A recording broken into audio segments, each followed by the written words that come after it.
Corona की महामारी पर राजनीति तो पूरे देश में हो रही है, पर जो राजनीति बिहार में हो रही है उसका तो कोई जवाब ही नहीं है। सत्ता पक्ष और विपक्ष के बीच आरोप प्रत्यारोप तो चलता ही रहता है, पर हर कदम पर परेशानी तो जनता को ही उठाना पड़ता है। इस वक्त बिहार के हालात तो किसी से छुपे नहीं हैं। खासकर हेल्थ सुविधाओं को लेकर जो समस्या है उसका तो कोई उपाय सरकार के पास भी नज़र नहीं आ रहा है।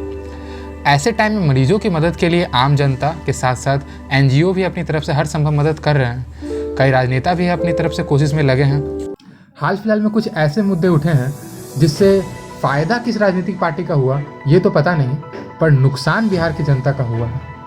राजीव प्रताप रूडी जब कहते हैं कि एम्बुलेंस तो है पर ड्राइवरों की कमी है, तो फिर जब पप्पू यादव उन्हें ड्राइवर देने को तैयार हो जाते हैं तब सरकार इस मदद को क्यों ठुकराती है?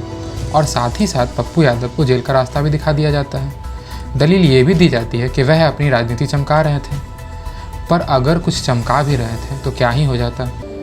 शायद कुछ मरीजों की मदद ही हो जाती, कोई शायद समय पर हॉस्पिटल ही पहुंच जाता, किसी की जान ही बच जाती। कुछ ही दिनों पहले सरकार का एक और स्टेटमेंट आया कि कोरोना मरीजों के लिए आइसोलेशन सेंटर बनाने के लिए जगह की कमी है। तो फिर जब तेजस्वी यादव ने मुख्यमंत्री को लेटर लिख अपने पार्टी ऑफिस के आवास को कोरोना मरीजों के लिए देना चाहा, तो फिर नीतीश कुमार की सरकार ने इसे क्यों नहीं लिया?